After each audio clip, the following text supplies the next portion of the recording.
Buenas tardes a todos y a todas. Es un verdadero honor de nuevo recibir a Emilio Luque en este centro. La última vez que estuvimos juntos, recuerdo que fue en Caspe con una lección inaugural, hacía unos años, muy interesante en torno al cambio climático, que es una de sus áreas principales de investigación y de interés. Pero hoy venimos a abordar una cuestión pues, diferente, aunque es verdad que como hablábamos desde esta mañana, la cuestión del cambio climático pues, ha tenido en muchas ocasiones vectores de desinformación que han sido muy intensos.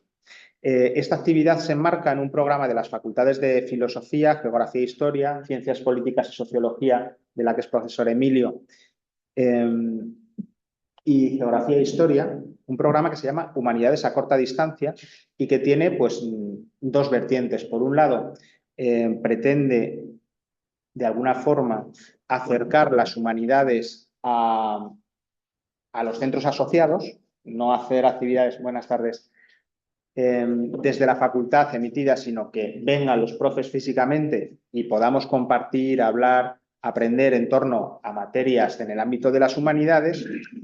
Y segundo, que estas temáticas sean lo más apegadas posibles a la realidad de cada sede. Pudiera parecer que esta temática es abstracta y en realidad es así, afecta a todas las sedes por igual a mi juicio, pero es verdad que la desinformación es un problema que está pues, muy presente en todos los ámbitos y que yo creo que podemos considerar cercano a todas las sedes y a todos los territorios. La verdad es que llevamos haciendo cuestiones sobre desinformación ya hace algún tiempo. En concreto, estaba mirando la página web en mayo de 2022, ya hicimos un primer seminario sobre educación mediática y herramientas de verificación para el ciudadano, la ciudadana.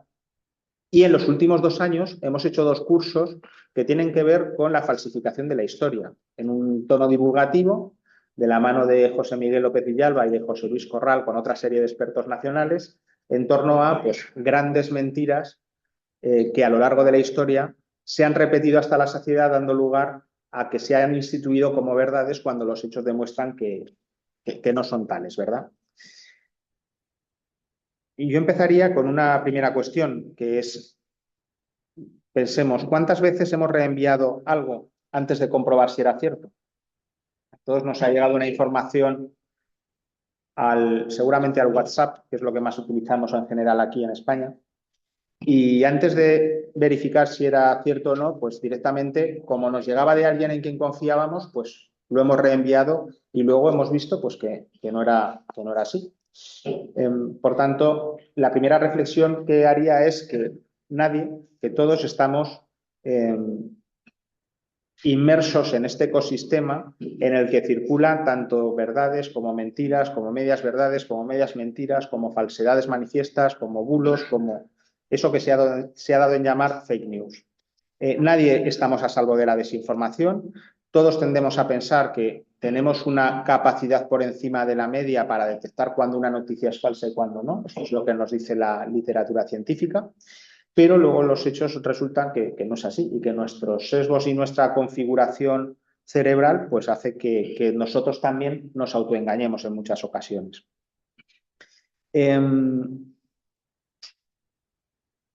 En este ecosistema actual mediático, en este mundo en el que nos desenvolvemos, hemos pasado de contar con una prensa, digamos, que ejercía una función de mediación a, una vez que llegan los medios digitales, las redes sociales y todo el ecosistema de información instantánea, a encontrarnos con noticias que pasan muchas veces sin filtro, noticias en el sentido de contenidos que circulan, no de noticias ancladas a lo noticioso como podía ser antes en esa función de prescripción que hacía la prensa. Iba a decir la prensa seria, me salía, pero voy a decir solo la prensa. De modo que tenemos un ecosistema mediático pues, que es muy veloz, prácticamente instantáneo y además tremendamente fragmentado.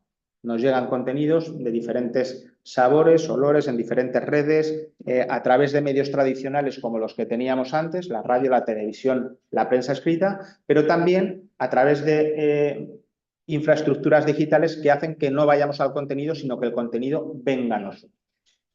Fíjense que la direccionalidad aquí sí es importante, incluso asaltando no solamente una plataforma de noticias como pudiera ser, sino nuestro propio buzón de mensajería privada, que es aquello en donde depositamos buena parte de nuestra confianza, donde delegamos buena parte de nuestra confianza. Es como si nos llegara la noticia a nuestro buzón personal.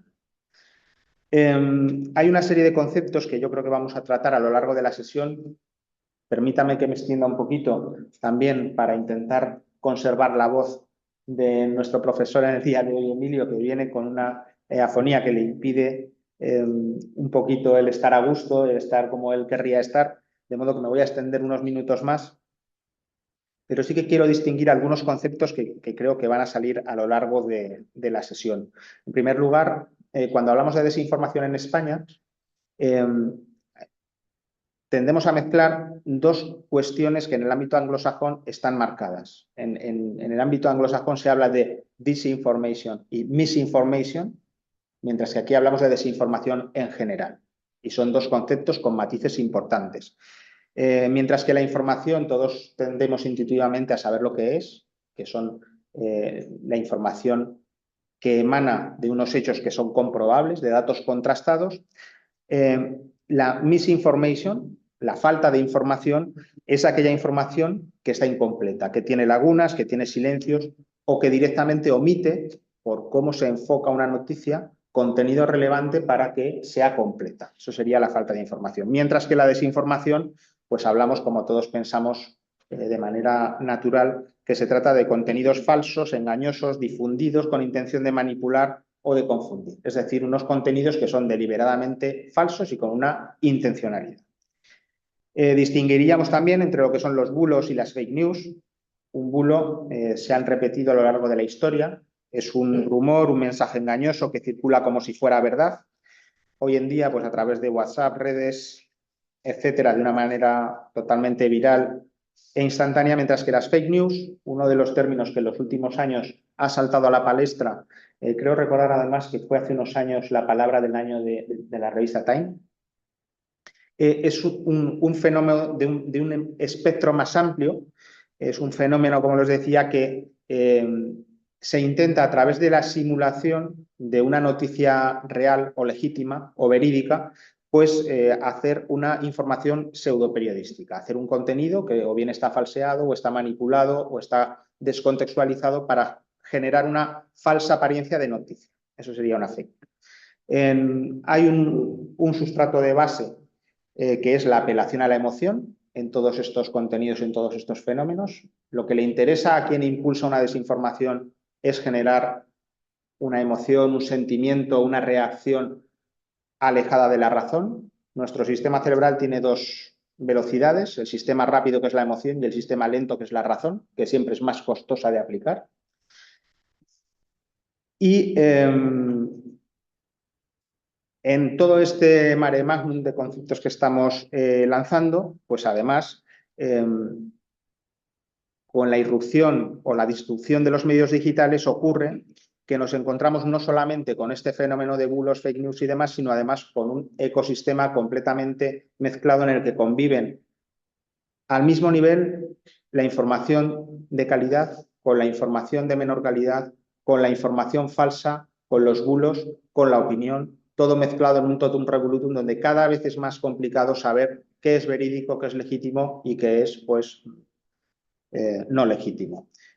Lógicamente, la información es la dieta con la que alimentamos a nuestro cerebro para para conocer la realidad. Es una dieta informativa en cierto modo. Y no es lo mismo comernos una ensaladita que comernos una fast food o una comida de mala calidad. Pues con la información pasa lo mismo. Si nos alimentamos de mala información, lógicamente la digestión se va a hacer pesada. Y por tanto va a impactar en cómo nos relacionamos, en cómo entendemos el mundo, en cómo comprendemos la sociedad, en cómo nos aproximamos a qué está pasando en nuestro día a día y podemos hacernos una realidad que esté manipulada por alguien que tiene una intencionalidad. Esto además confluye, se solapa con la cuestión de los sesgos cognitivos que seguramente habrán escuchado en alguna ocasión. Hay una serie de sesgos por nuestra estructura cerebral, por nuestra formación como seres humanos, pero hay uno de ellos, el sesgo de confirmación, que de alguna forma viene a favorecer, la literatura ha estudiado que viene a favorecerse, que cuando un contenido confirma lo que nosotros creemos con anterioridad, nos lo creemos de una manera inmediata, prácticamente inmediata, mientras que cuando un contenido, una noticia, una información contraviene lo que nosotros pensamos, pues se produce una disonancia cognitiva que hace que nuestro cerebro intente justificar que eso no puede ser. Eso nos pasa a todos, queramos o no queramos, va en nuestro ADN. La irrupción de las redes ha traído fenómenos, dos de ellos muy importantes en el ámbito del que vamos a tratar hoy. El de las burbujas informativas, cuando nosotros entramos en cualquier red social, nos rodeamos de gente en general que se parece a nosotros y, por tanto, la información que ellos o que ellas van a ver o a compartir y nos va a llegar es en general la que nosotros queremos recibir. En las redes, además, funciona una lógica de exclusión. O pasa o no pasa, no hay un término medio, de modo que los contenidos diferentes a nuestro pensamiento normalmente no nos llegan. Cuando antes te ibas a tomar un café, hace 15 años, voy a decir, y te ibas a un bar y en el bar estaba tu periódico, lo leías, pero si estaba el otro, pues lo leías también, era el que había. Pero hoy en día te metes en el teléfono y ves tu periódico. Y el otro periódico no te interesa, de hecho te molesta y lo apartas. Entonces es necesario exponernos a este pensamiento diferente al nuestro para poder generar ese pensamiento crítico. Si no, solamente confirmamos lo que ya creemos con anterioridad.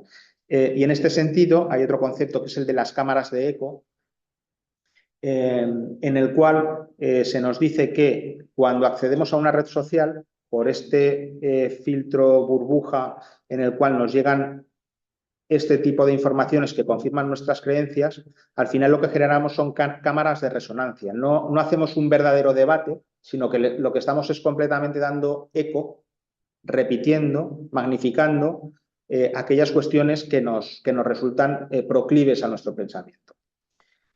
De modo que vemos que hay dos problemas. Un problema que es lo que circula, lo bueno, lo malo, lo regular, lo de cualquier gradación, pero por otro lado está un segundo problema sobre el que sí que podemos actuar, que es cómo enfocamos a esto que circula y qué credibilidad le damos a cada uno de estos contenidos, siendo conscientes de todo este ecosistema que hay, de toda esta parafernalia o este artefacto mediático y cómo nos afecta.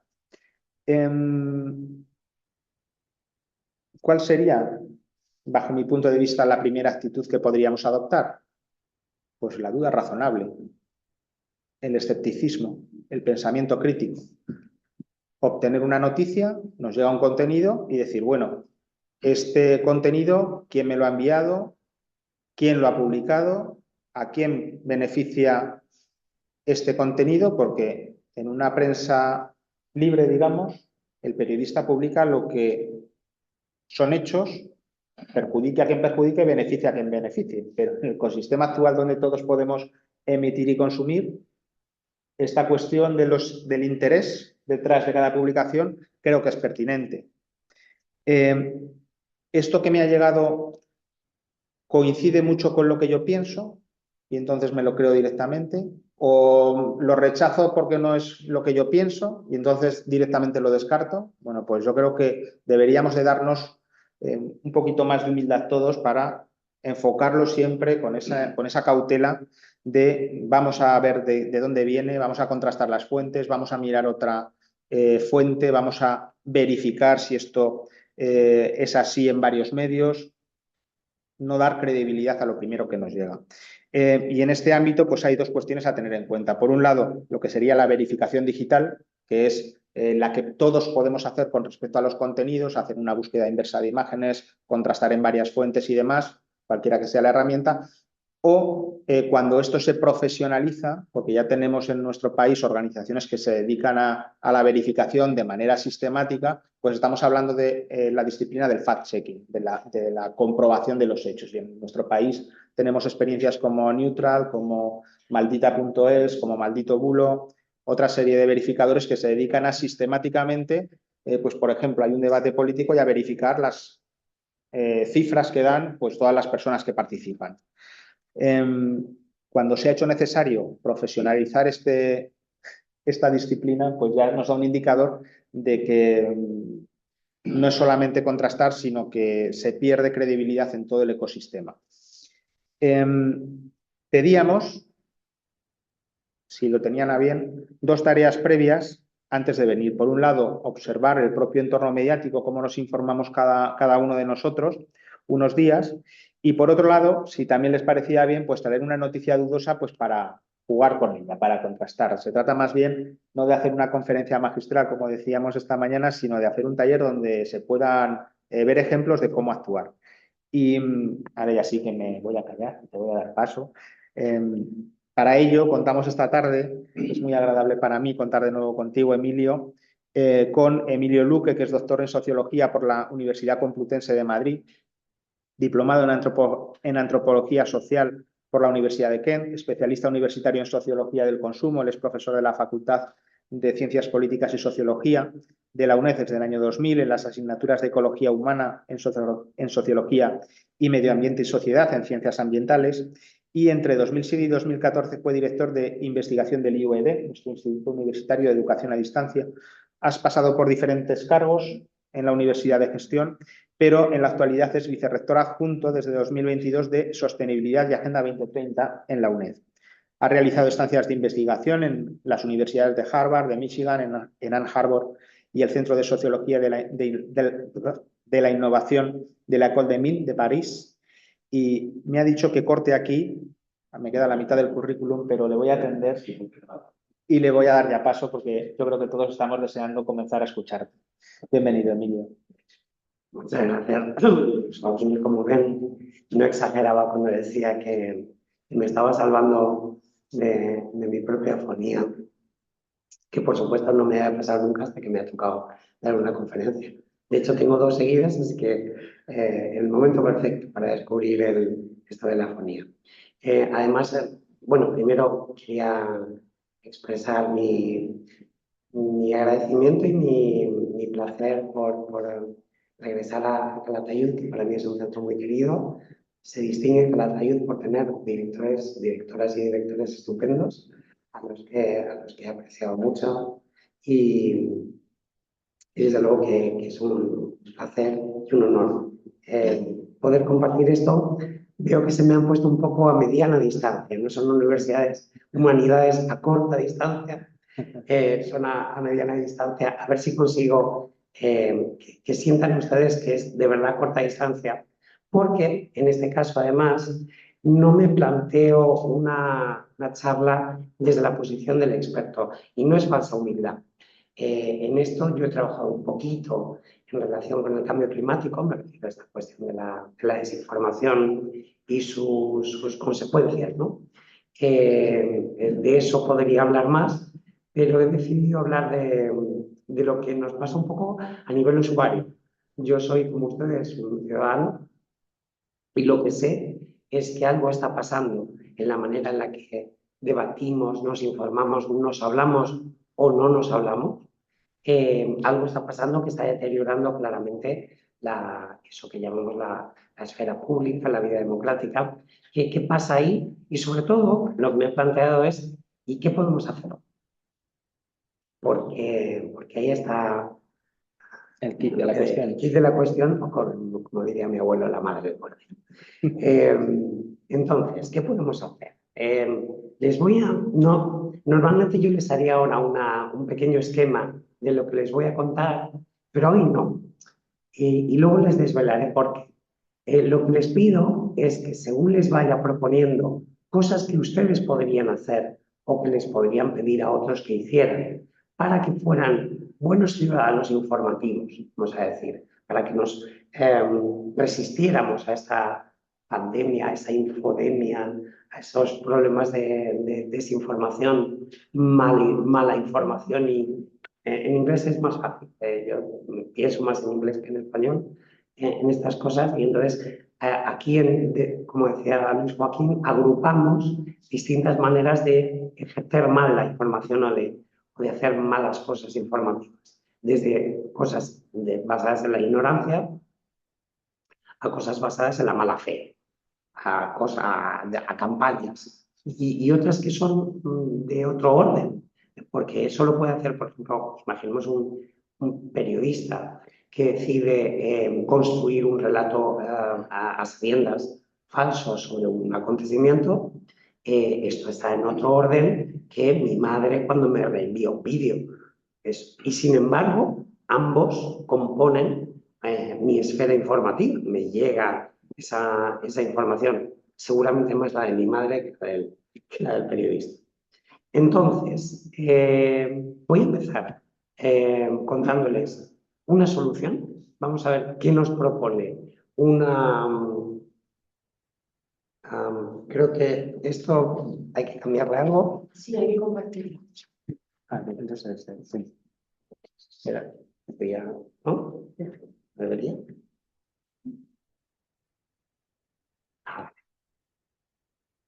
Y ahora ya sí. No. Ahí.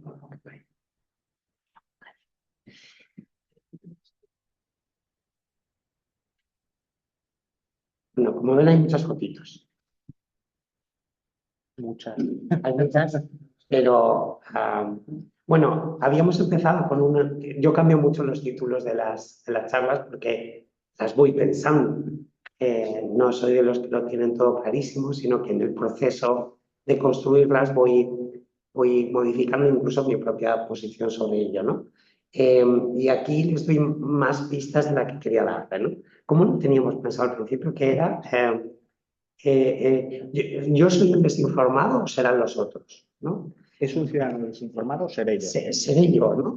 Nosotros los desinformados. Y esta es una pregunta relevante, porque como decía Luis Joaquín, los desinformados son siempre los otros. Y dices, entonces, estamos todos súper bien informados, ¿no? Porque cada uno dice, vaya, estoy súper bien informado.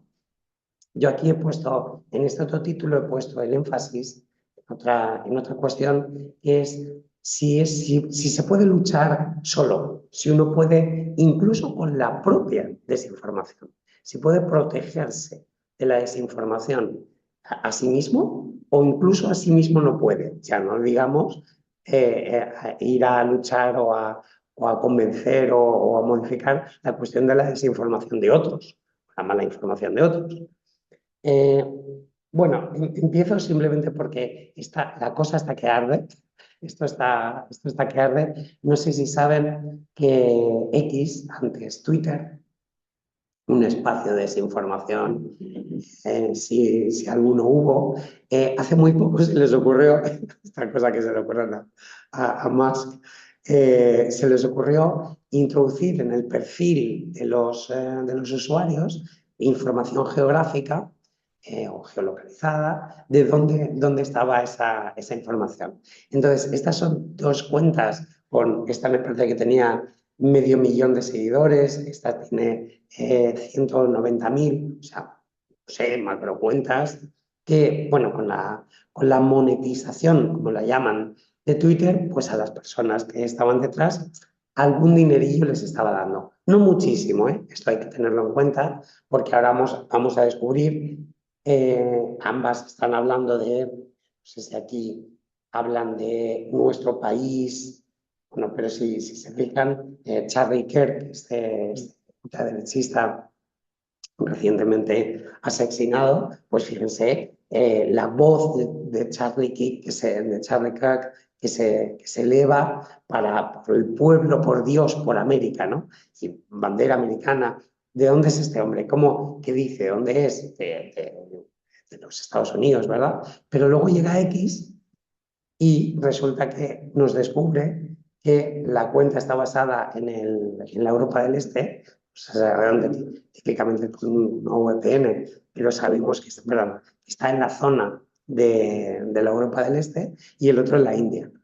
Y resulta que cualquiera que hubiera seguido esas cuentas hubiera pensado que estábamos hablando de patriotas norteamericanos luchando por su país.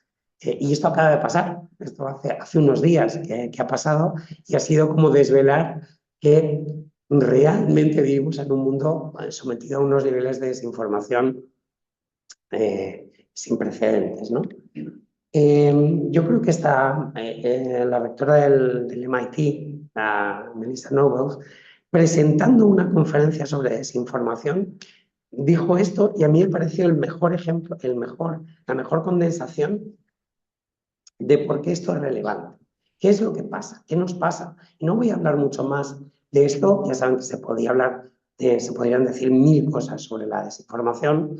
Me voy a centrar en otra cosa, pero sí quisiera revisar con ustedes que la desinformación nos polariza, nos divide, hace que el odio crezca, no nos podemos poner de acuerdo sobre lo que es cierto y lo que no. Y entonces, si no puedes ponerte de acuerdo sobre lo que es cierto, ¿cómo nos vamos a poner de acuerdo sobre cómo lo arreglamos?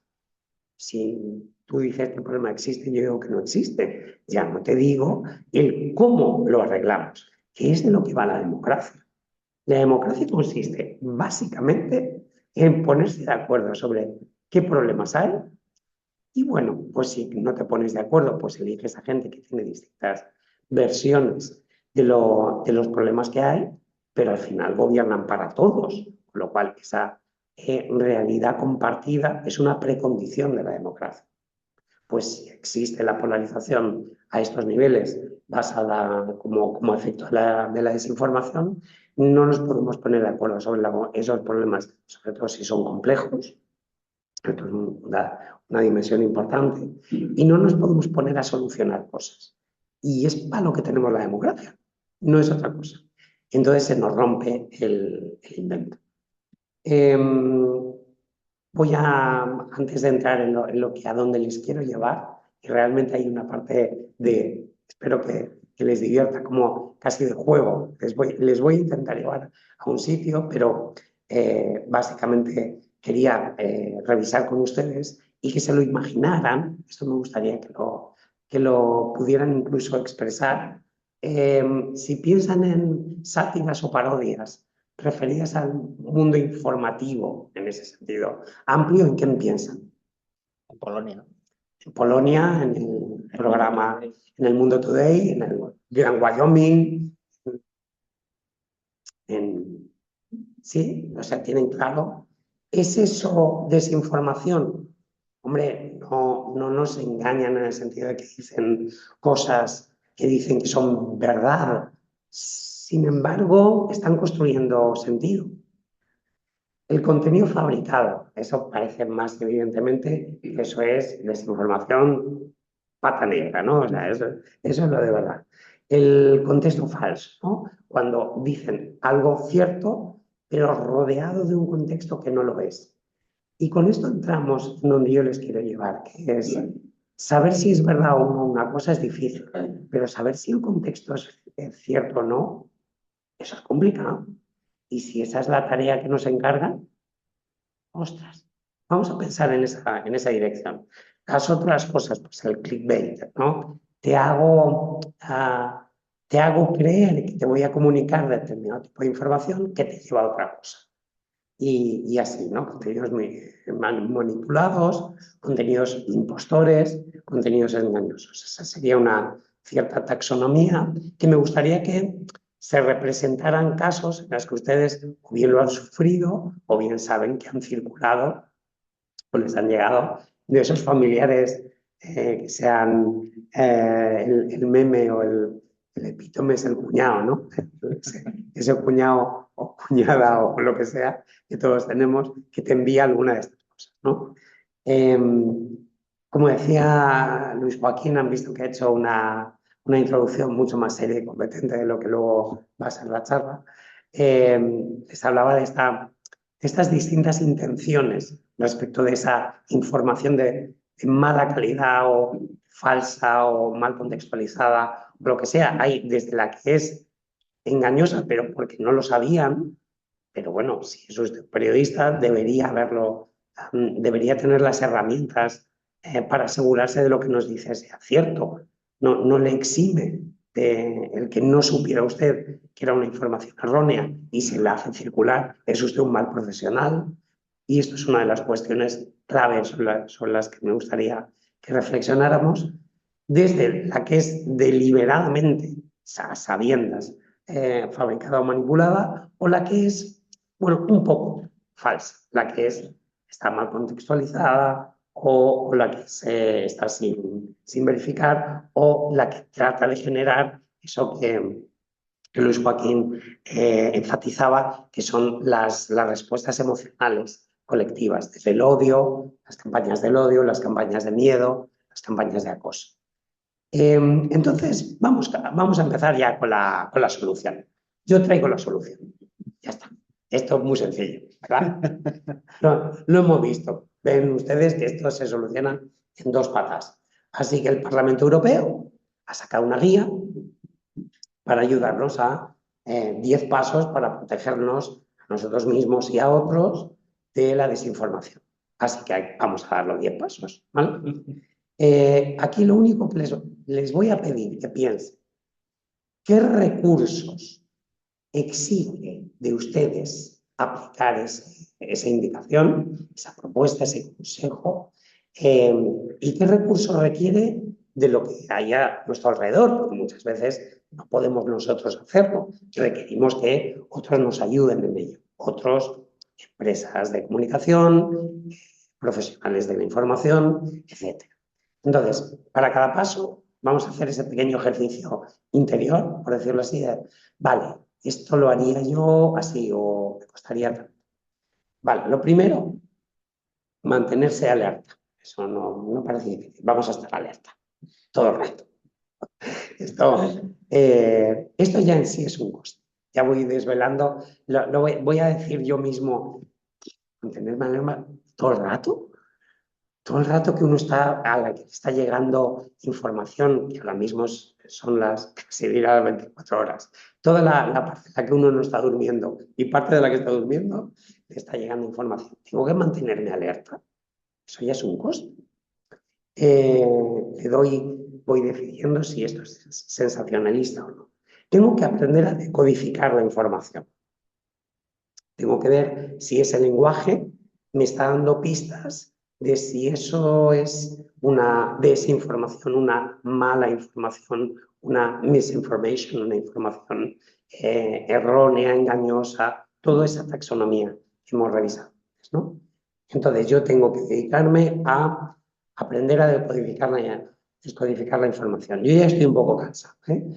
Llevamos 2, no sé ustedes. Entonces busco informaciones claras, sin emociones. Ostras, que no me produzcan emociones. Hay de eso, que tengo que leer editoriales, que los editoriales son inflamados. O sea, no sé muy bien cómo hacerlo. Y lo estoy intentando hacer. Ustedes espero que también, ¿no? Venga, voy a intentar imaginarme cómo hago eso. Y basadas en pruebas. Bueno, verifico la fuente. ¿Yo verifico la fuente? A ver, entonces si es la agencia F, me voy a la agencia F a ver qué tal lo hacen. O si es tal periódico, tal otro. Madre mía, venga, me voy a dedicar a leer las noticias un ratito y luego a dedicarle unas cuantas horas al día a verificar la fuente. Ya ven dónde voy, ¿verdad? Verifique los hechos, pero si para eso tengo yo a los periodistas, si para eso tengo yo a la fuente de información, tengo yo que verificar la veracidad de la noticia. Me está pidiendo usted, ¿no? Periodismo ciudadano. Exacto, me está pidiendo que sea periodista, pero sueldo no, ¿eh? Sueldo de periodista ciudadano no me dan. Tengo que difundir los que ya he verificado por mis organizaciones locales. Bueno, venga. Verifico la información, tengo que comparar distintas fuentes desde múltiples fuentes, y aquí lo que pienso es esto de lo que decíamos antes, de que uno antes leía varios periódicos. Es que ahora hay que pagar, es que ahora aunque quisiera.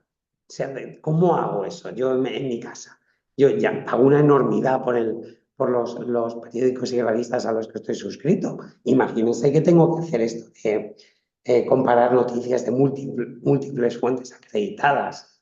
Y encima puede ser que haya un esfuerzo coordinado, con lo cual es que tengo que leer muchas. Se dan cuenta de la tarea que el Parlamento Europeo me pide que haga como ciudadano. Esto no es broma. El Parlamento Europeo define una ciudadanía informativa que yo a la quinta y siendo profesor de universidad, dedicándome un poco a esto, y yo ya estoy agotado.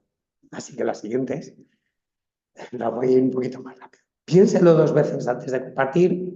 Vale, esto puedo coincidir con ellos en que deberíamos hacerlo y que sí. Y sin embargo me doy cuenta de que no lo voy a hacer. Que cuando un titular me mola, se me dispara el dedo, pero así, ¿a que sí?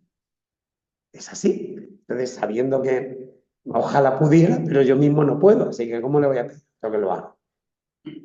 Investigo las imágenes y los vídeos. Y encima ahora con inteligencia artificial. ¿Esto qué me parece? ¿Desde dónde han rodado esto? ¿Qué tal la iluminación? Esto, a través de qué técnicas puedo identificar la calidad del vídeo para verificar la autenticidad de la cosa? Me dicen que me eduque, o sea, todo lo anterior es básicamente edúquese, pues ahora me lo reiteran, edúquese más. Edúquese sabiendo que hay estrategias de campañas de desinformación, de injerencia extranjera, etc. Me tengo que mirar todas esas webs especializadas. Yo creo que voy a escribir una tesis. Ya voy viendo que me están pidiendo que escriba por lo menos un artículo. Bueno, esto para leer el periódico o para escuchar la radio. Fomento el pensamiento crítico. Cuidado, nada de esto está mal en absoluto. Yo lo que les estoy pidiendo es que reflexionen conmigo sobre los recursos que eso me exige y le exige a los otros. Porque aquí yo estoy, cuando dicen verifique la información, me tengo que fiar de alguien. Porque en algún punto va a haber algo que yo no pueda verificar directamente. En cuanto se escapa de mi entorno cercano, en algún punto tendré que acudir a una fuente de información de la que verificar la calidad o contrastarla, no sé cómo, básicamente me confiaré en ella. Con lo cual, ¿cómo organizo la confianza informativa? Es al final lo que me están diciendo. Y aquí lo que dicen es, no se fíe usted de nadie, hágalo usted todo. Y digo, no, esto no nos va a funcionar. Denunciar, y además, bueno, si veo que después de haber hecho toda ese análisis exhaustivo, pienso que eso está manipulado, a denunciar. Yo estoy harto. Bueno, y esto lo que nos lleva es a la famosa ley de Brandolini, que el esfuerzo que requiere luchar contra la desinformación es varios órdenes de magnitud mayor que emitir o generar esa desinformación o esa gilipollez o esa tontería que me han generado. Pero parece mentira, todo el mundo conoce la ley de Brandolini, más los expertos del Parlamento Europeo. Y sin embargo, lo que nos están diciendo es algo así como, asuma usted estos costes descomunales de procesamiento de la información, de verificación, etcétera, sabiendo que esto es así, que le va a costar una barbaridad. Yo he venido a decirles que no podemos hacer esto. ¿Qué podemos hacer? Porque al final se trata de un qué podemos hacer, aunque solo sea orientarnos hacia en algún sitio. Puede ser que consista, ya he desvelado en parte de lo que creo que la cosa es, de qué manera reorganizamos la confianza, es decir, de quién nos fiamos y de quién no nos fiamos. Eso ya es un trabajo, pero no es un trabajo tan tremendo como este. Es un trabajo, vamos a decir, asequible, porque consiste en identificar al mediador, identificar y hacer un cierto seguimiento de su honradez, de su... Imaginemos, por ejemplo, lo estaba pensando mientras hablaba de maldita.es, de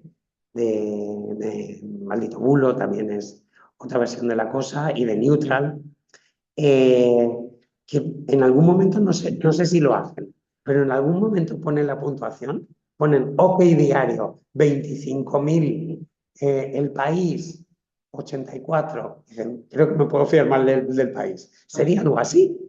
O sea, uno puede decir, del País te puedes fiar 84 o en negativo 84, de OK Diario pues, menos 25.000. Pongo un ejemplo al azar. Bueno, esta mujer, buscando cosas para traerles, me pareció que Naomi Alderman, para decirnos cómo comportarnos, era alguien más sensata. Me parece que me reclamaba algo menos de trabajo y me parecía como emocionalmente, y aquí es con lo que, como no podía ser de otra manera, coincidió con lo que decía Luis Joaquín, nos están diciendo que trabajemos como periodistas y no lo somos. Entre otras cosas, porque nosotros somos seres emocionales a la vez que racionales, pero sobre todo emocionales. Entonces, ¿cómo hacemos? Y las pistas que daba esta mujer en un libro que acaba de sacar, que es No quemes a nadie en la hoguera. Hoy. Yo creo que con eso me valdría. Quiero decir, si utilizáramos como norma de actuación, como ciudadanos informativos, hoy no voy a quemar a nadie en la hoguera, no voy a escribirle un contra-tweet, un contra-mensaje. Eres idiota, no te entiendas. Voy a asumir eso. Ese es lo que ella llama, tiene toda la razón, creo, la crisis de la información, porque vivimos en una era distinta. Pero una era en el sentido de que, pues cuando inventan la escritura en Mesopotamia o cuando Gutenberg desarrolla la imprenta, pues son cambios de época. Pues estamos en un cambio de época. Esto está pasando. Y es normal que no nos encajen la ropa de cuando éramos niños, por decirlo así, a esta otra, ¿no? O a lo mejor nos hemos hecho niños y nos encaja nuestra ropa mental y social de adultos. Entonces, tenemos que reaprender a comportarnos. Esto me parece un poquito más razonable. No me acordaba de esto, pero debe ser que inconscientemente me acordaba porque fíjense lo primero que dice. Lo primero, encuentra un fact-checker del que te fíes. Con lo cual, pues te quitas ese trabajo de hacer el fact-checking, que total, tú tienes otra cosa que hacer, como ver el fútbol, cosas importantes.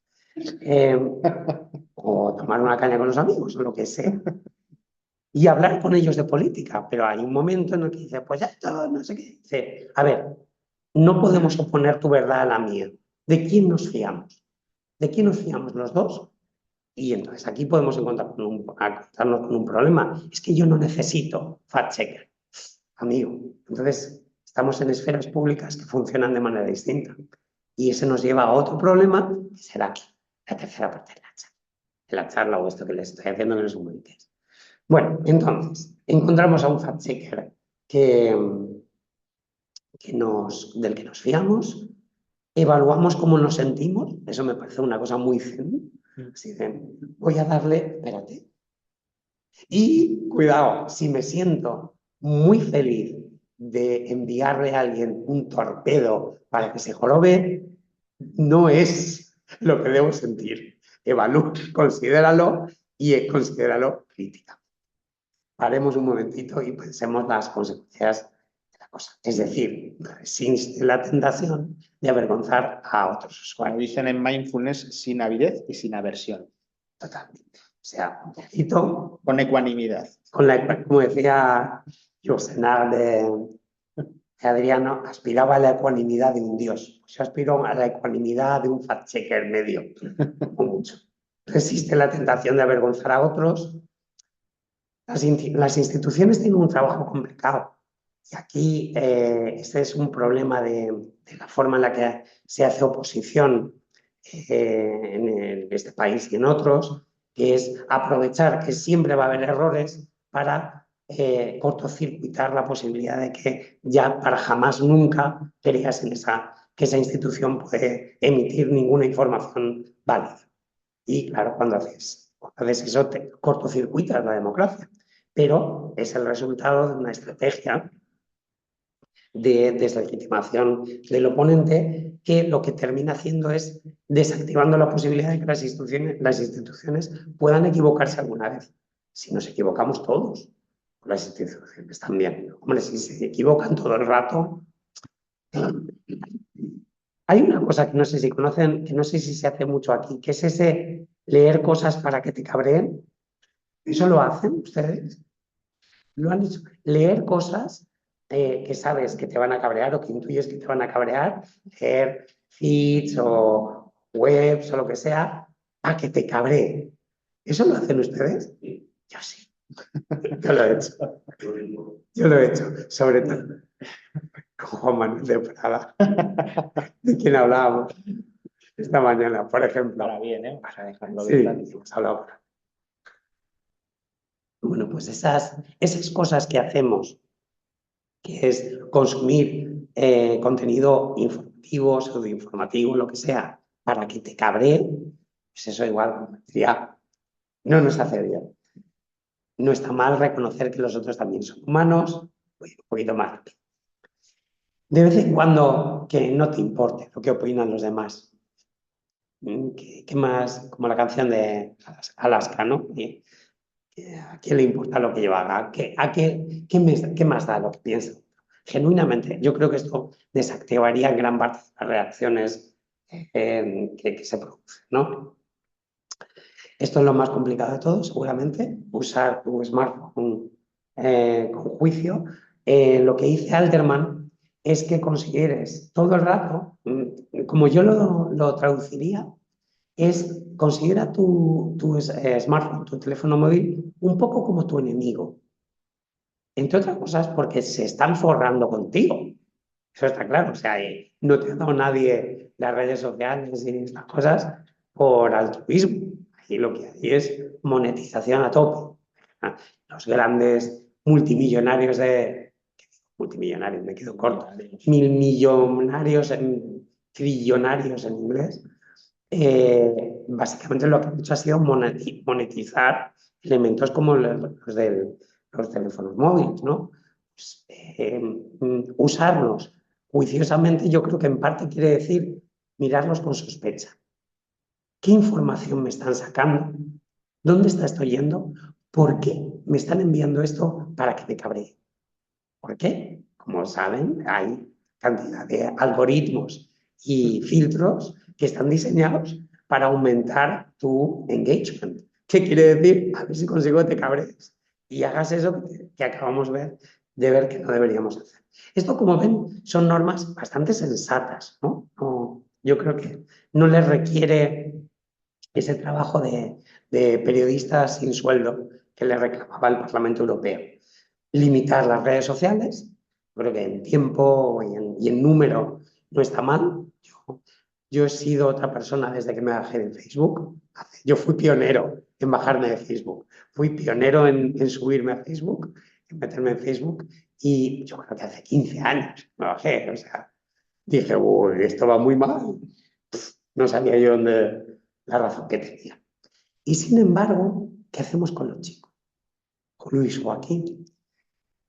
Temazo. Esto es una tarea titánica. Temazo, tía. ¿Qué hacemos con los chicos? Pues lo que propone Anderman, y me interesó y me gusta mucho cuando la gente, que respeto porque esta mujer me parece muy sensata, decía cosas que no me... Digo, pues después de todo esto hubiera pensado, seguro que va a decir que a los chicos les quites el móvil para siempre jamás. Y hasta que no tengan una edad normal, 38 o 90, no se lo volvemos a ver.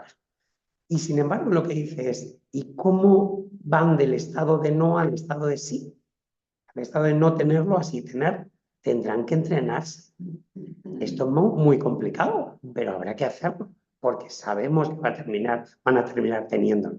Entonces, ¿cómo diseñamos el de no tenerlo a tenerlo limitado, a hablar con ellos mientras lo usan, hasta que lleguen a ser usuarios autónomos?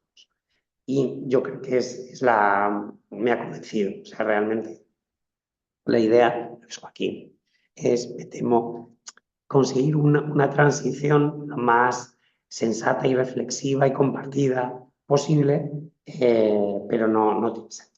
Sí, pero yo que soy un talibán de las pantallas con los niños, te planteo la siguiente. ¿Podemos educar a nuestros hijos en el uso de las pantallas, las redes sociales y demás si no nos hemos educado nosotros primero?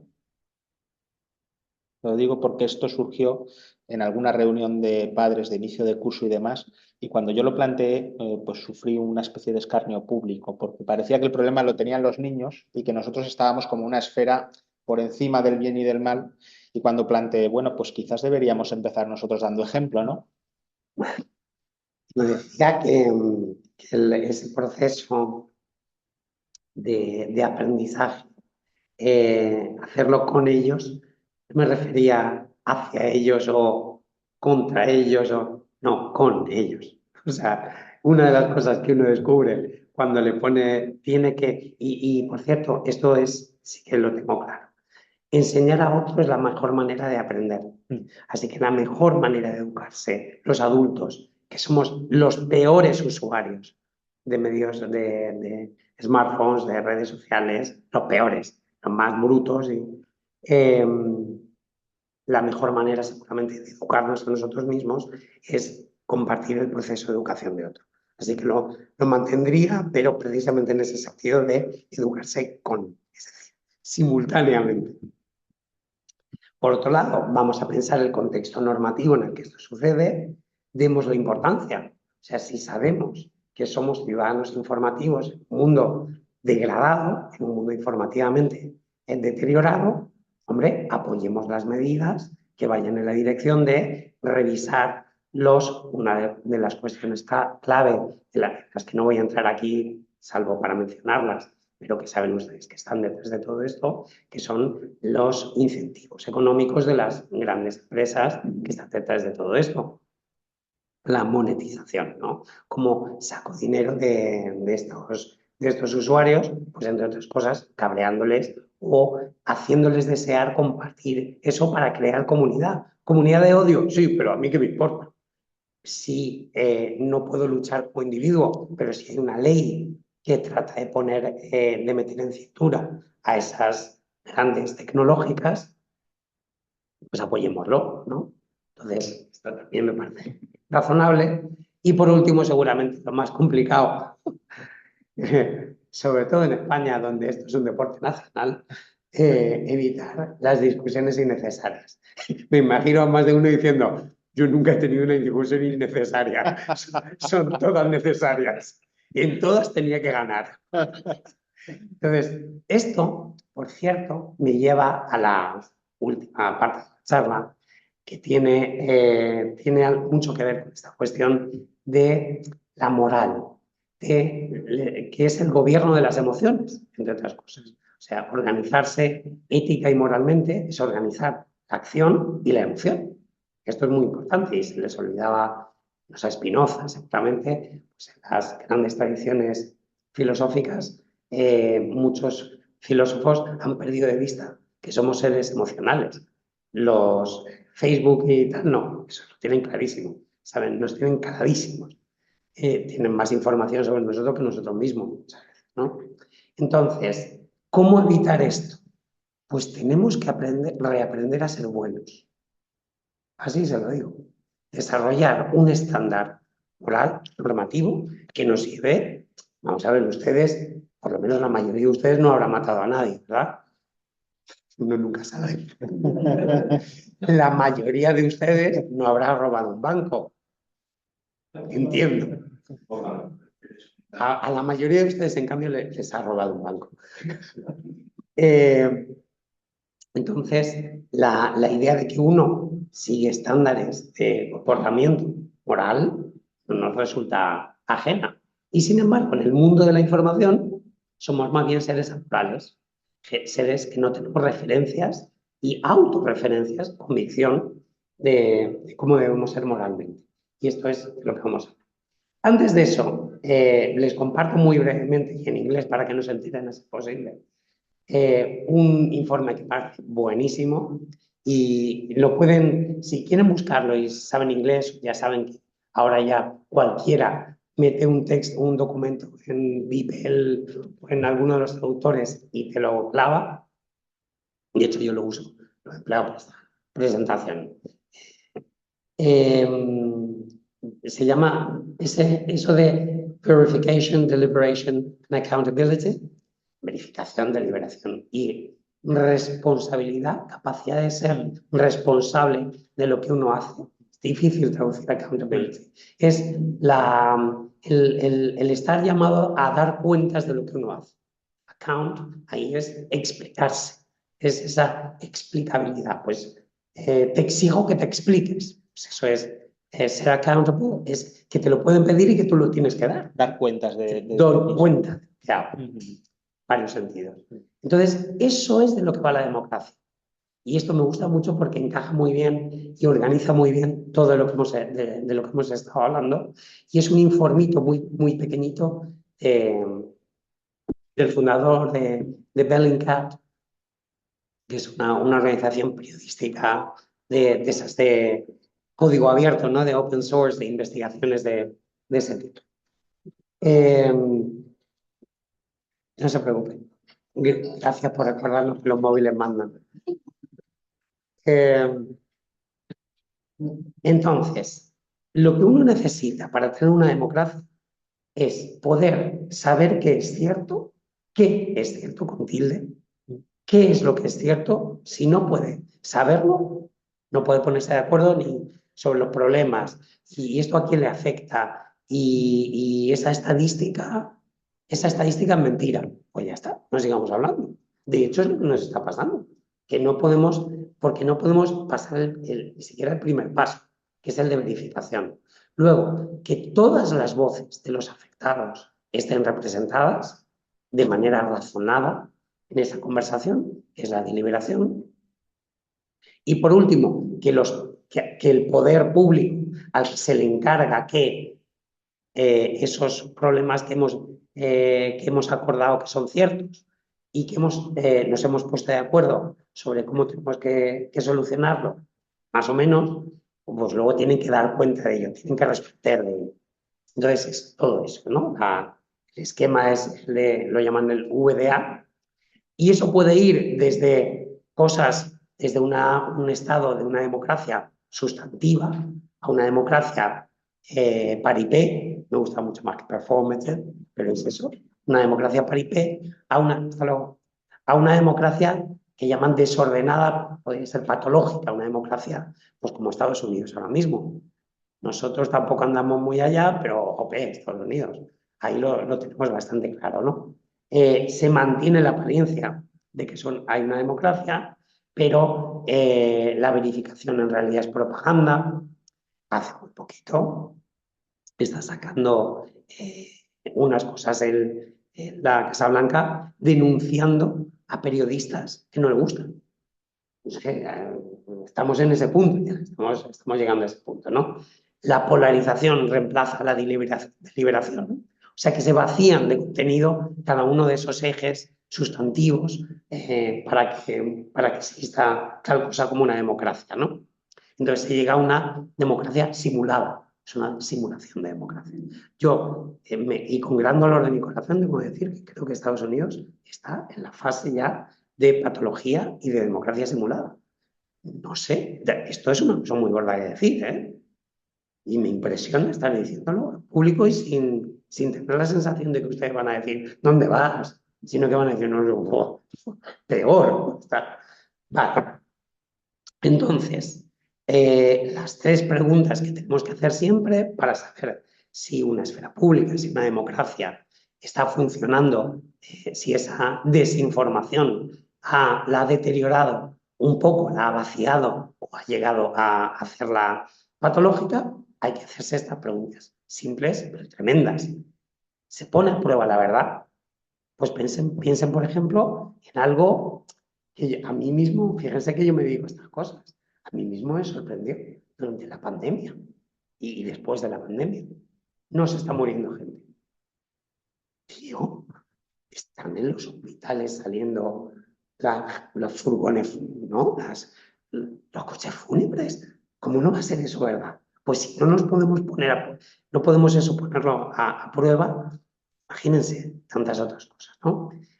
La representación, la inclusión de otras voces y el hecho de que el poder responda a esos actos. Si eso es así, están ustedes en una democracia y la información está contribuyendo a que eso funcione. La sangre misma de de este sistema integrado, ¿no? Y llegamos al final, de verdad. En realidad tenía 4 partes. Esto me gusta mucho, porque lo que hace es transformar.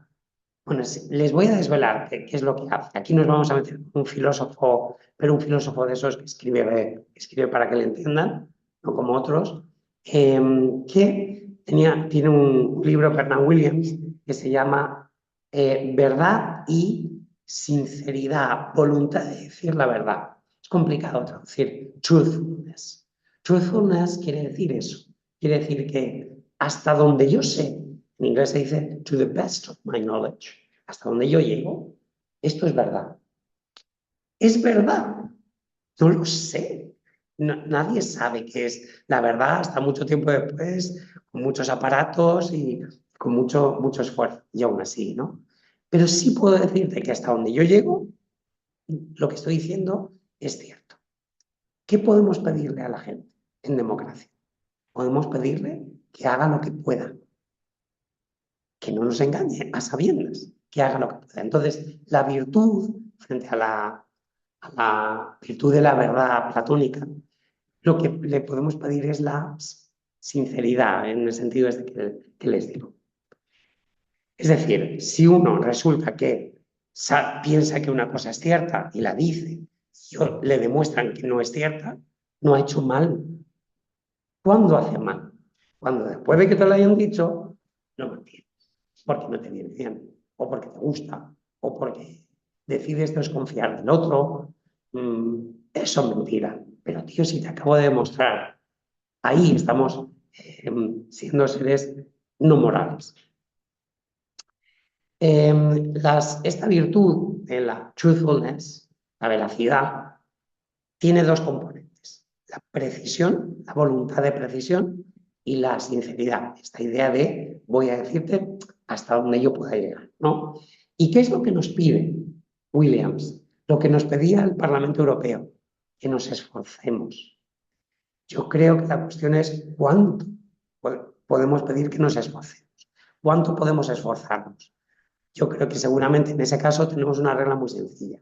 Si no podemos esforzarnos para dar cuenta veraz de lo que decimos, a lo mejor no lo decimos. ¿Qué tal? Podemos renunciar a decir cosas, a dar cosas por ciertas, a afirmar que tal cosa existe. Y también cuando descubramos que algo que pensábamos no era cierto, debemos comunicarlo también. Yo creo que eso, con estas 2 cositas, reorganizamos la cosa. Si estas virtudes pequeñas se extendieran, no voy a hacer lo que pueda para encontrar la verdad hasta donde llegue. No puedo ir más allá, pero esto lo voy a hacer. Y si veo que me he equivocado, que he dado por cierta algo que te he dicho y luego veo que no lo era, te lo voy a decir. Oye, Luis Joaquín, yo creía que tal cosa era cierta y no lo es. ¿Se imaginan? Ya está. Pero eso es difícil.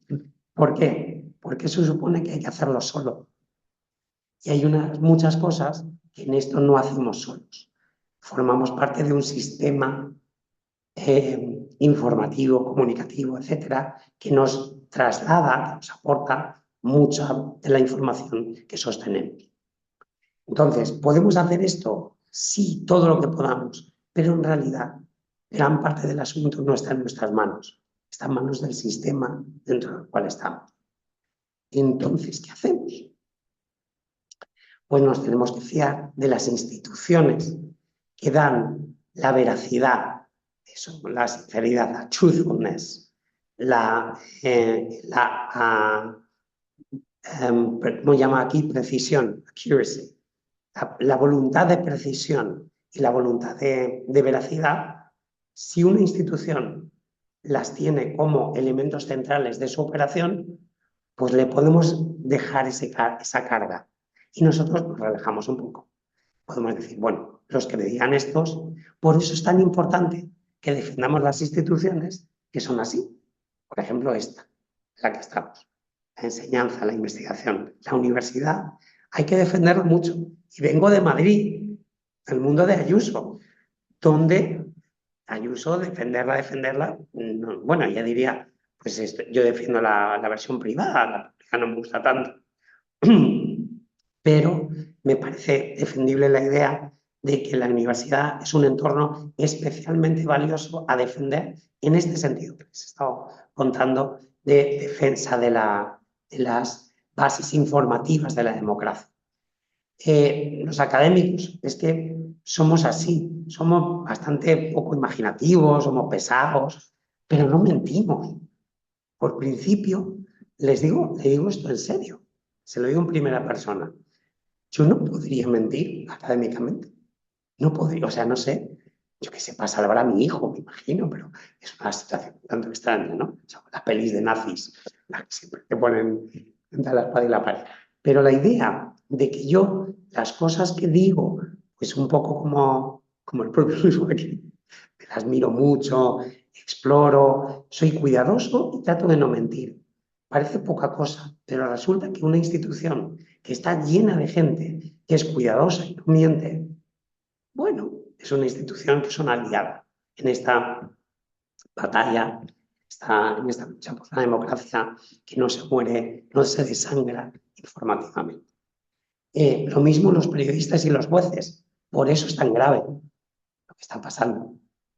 Ahora mismo, debo confesarles que no me he dado cuenta hasta ahora mismo que la cuestión del fiscal general, etcétera, pone en cuestión todo esto, ¿no? Ahí nos lleva, no voy a tomar partido ni nada parecido, sino que la idea de que periodistas y jueces son cuidadosos y no mienten, más difícil de sostener en este momento. Jueces, fiscales, etcétera. Allí alguno de ellos está mintiendo, seguramente, ¿no?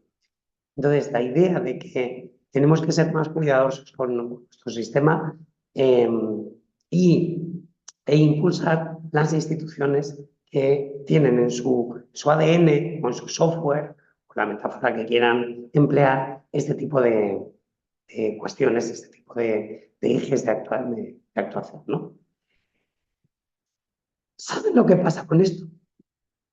Que uno se hace cuidadoso, no miente, y no sé qué.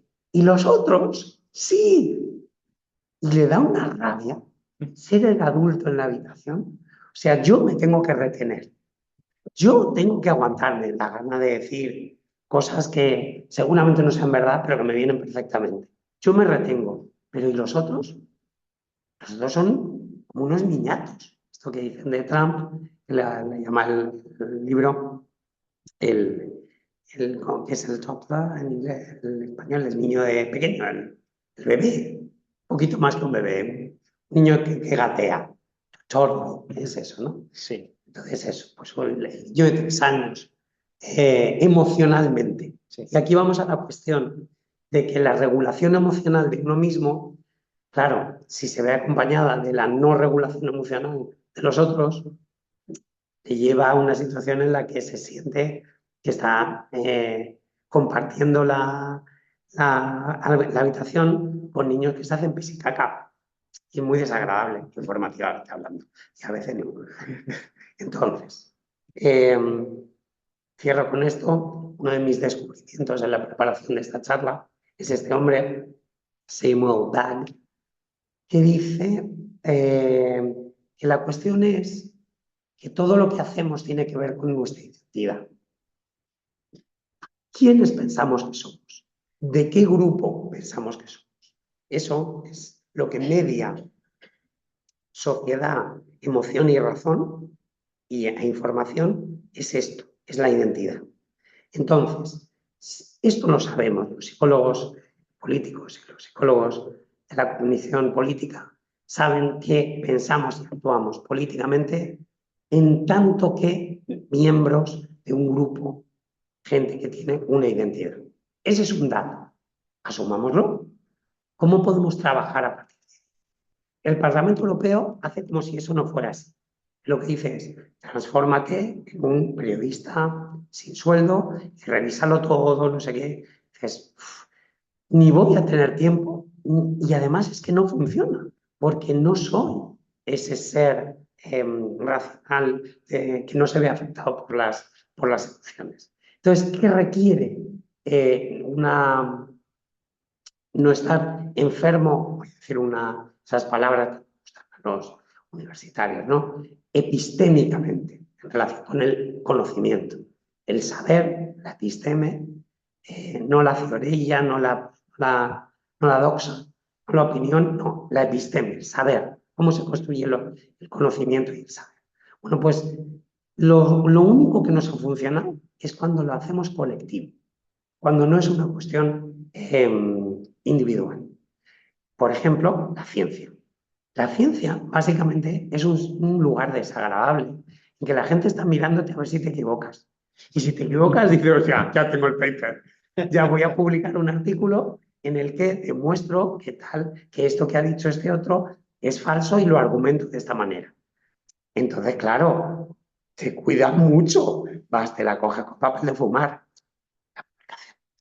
Entonces, no publicas nada que no hayas revisado, que no falsificas, en principio, en la inmensa mayoría de los casos, no falsificas datos, experimentos, los haces disponibles incluso, etc. Entonces, lo que tenemos que invertir es en estas estructuras que están pensadas, están diseñadas para ayudarnos a superar las limitaciones individuales.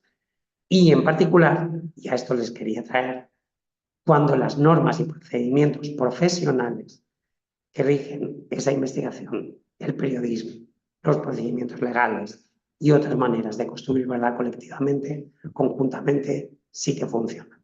Y defenderla con todo lo que podamos. Y hasta aquí llego yo, creo, porque si no, lo otro es que si les pedimos a la gente que practiquen prácticas epistémicas óptimas, ¿no? Es decir, que sean súper cuidadosos y que inviertan muchísimo en crear verdad y que hagan caso omiso de su identidad, lo que nos pasa es lo que nos está pasando. Chiflaos, teóricos de la conspiración, no, tenemos que ponernos del lado de la ciencia, de la academia, del periodismo y del derecho. Y entonces, ese problema que hemos detectado a lo largo de toda la conversación, que es un problema del conocimiento y la información, en realidad las raíces las tiene en las identidades sociales, que son el suelo en el que echan raíces las emociones. Con esto les he contado la parte que quería. La no conferencia. No conferencia, que no he podido dar por esta voz. Bueno, al final uno se emociona y termina haciendo algo así. Entonces, ahora, como dicen los periodistas, tenemos tiempo para abrir micrófonos. Sí, claro. Entonces, ¿qué tal? ¿Qué les ha surgido a lo largo de esta conversación? Para informarme, pues poco motivo. Buscas el periódico. Vamos a ver. Cogen los libros, pero de parte, pregunta que es nada, y el no hay un libro. Pues aquí no hay ningún archivo. Sí, totalmente. Porque, claro, yo leo el país, porque lo que yo el país, entonces, ¿cómo te entiendes con una persona por ejemplo? Claro. ¿Qué ¿Qué le pedimos entonces al país? Yo soy suscriptor del país. ¿Qué le pido? Que las firmas que me hace llegar sean validadas, de tal manera que yo, que tengo el sesgo cognitivo de ser del país, el país me está ayudando a superar, porque por sus prácticas deontológicas, profesionales, la manera en la que construye ese periódico me está exponiendo a posiciones que a lo mejor no hubieran sido a las que yo hubiera ido en primera instancia. Entonces, seguramente la mejor manera es, mi sesgo es mío, pero no de mi medio de comunicación. Y tenemos que construir y ayudarles a construir, pagándoles, entre otras cosas, en medios de comunicación lo menos sesgados posible. Aunque a nosotros individualmente lo que nos apeteciera fuera lo otro. Por eso digo que hay una cierta magia en los mediadores y en los colectivos. Ya digo, yo no hubiera leído a lo mejor a Juan Manuel de Prado, pero como me lo pone el medio de comunicación, lo leo y digo, tío tiene chispa, ¿eh? Hay cosas que dice y exponerse a esas posiciones yo creo que nos ayuda a superar un sesgo que para superarlo yo, ya le digo, ni usted ni yo, no lo vamos a conseguir, vamos a poder mitigarlo. Hombre, parte de lo que les decía es esa versión moral de Bernard Williams cuando hablaba de obligarse a buscar la verdad. Buscar la verdad también significa ir un poquito ahí donde no iría uno, ¿no? Pero como le entiendo, y me pasa lo mismo, y dice, bueno, pues busquemos a alguien que va a tener ese trabajo, llamémosle periodista. Y ese periodista tiene la obligación de exponerse a varias fuentes de información y ayudarnos colectivamente como sistema a superar el sesgo cognitivo. ¿Qué le parece la solución? Claro, pero el tema es, también lo que por el ser objetivo tiene una tendencia, aunque sea menos pues, lo que tú piensas, pero siempre hay una tendencia. Entonces no sabes en un momento dado dónde está la tendencia. Por un lado la tienes muy exagerada, por otro lado la tienes un poco de refiero al equilibrio, a la hora de informar. Sí, yo creo que... Para tener redes sociales, no tipo de internet, pero vamos, por la tele, está claro que a mí me ponen lo que yo quiero ver. Me ponen algo de lo otro también, de lo que no quiero ver, entonces yo voy haciendo una cosa y por otra, pero aquí están diciendo cara, aquí están diciendo curvo. Sí, ahí sí le digo que tenemos un problemón que ni con mediación ni nada. O sea, yo, por ejemplo, no veo YouTube porque cada vez que lo abro noto que hay un ser maligno detrás que me conoce muy bien y que me está llevando en la dirección de radicalizarme. Eso lo noto yo, que no soy especialmente radical y que veo en YouTube vídeos de alemán y vídeos de risa y tal. O sea que, y sin embargo, ya noto que hay esa tendencia a pillarme, porque es de lo que va la monetización de YouTube, ¿no? Que me quede viendo el vídeo hasta que vea la publicidad, que es de donde ellos sacan pingües beneficios. No sé si se acuerdan, el 85% del mercado publicitario que antes tenían los medios de comunicación estándar, periódicos, televisión y tal, el 85% se lo han quedado Google y YouTube y Facebook. El 85%. Mucho dinero. Ahí hay mucho dinero. Entonces, bueno, hay algunas cosas en las que, regreso a lo que decía Bernard Williams, en las que hay que exigirse moralmente un poco más, quizá de lo que hacemos. En la mayoría de los casos diría que en algunos, si es irresoluble, yo, por ejemplo, con Facebook decidí bajarme, no valía tanto como lo que perdía como ciudadano, incluso diría que hasta como persona. O no, en otras, pues habrá que jugar con ello. Pues, no sé, a lo mejor de vez en cuando hacer una búsqueda random y tratar de luchar contra el algoritmo, pero vamos a aplicar lo de la charla. ¿Cuál es la versión? Bueno, como siempre ha dado soluciones súper guay. Pero, ¿qué aplicaría aquí? La cuestión no puede ser individual, tiene que ser colectiva. Vamos a apoyar a aquellos que están intentando meter en cintura a YouTube. Vamos a apoyar a aquellos políticos, movimientos ciudadanos, etcétera. La Unión Europea es una gran fuente, ahora mismo está enredada una verdadera batalla que la ultraderecha quizá consiga que pierda, pero la está dando, que es que Estados Unidos quiere venderle las tecnológicas y para meternos por el embudo de las tecnológicas nos exigen que reduzcamos nuestras protecciones, que van en esa dirección.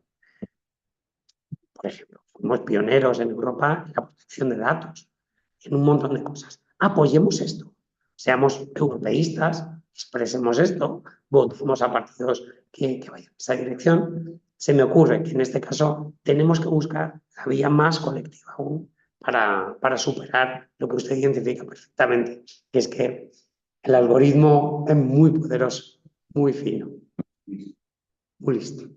Si me permites apuntalar una cuestión con respecto a la economía digital o economía de la atención y el algoritmo, hay que pensar que cuando revisamos las estadísticas de Facebook, que están las APIs, se pueden jugar con las estadísticas de Facebook, de Instagram, de un montón de redes sociales, y las podemos analizar no a nivel individual, sino haciendo uso de tecnologías de Big Data, descargando cientos de miles de interacciones de usuarios.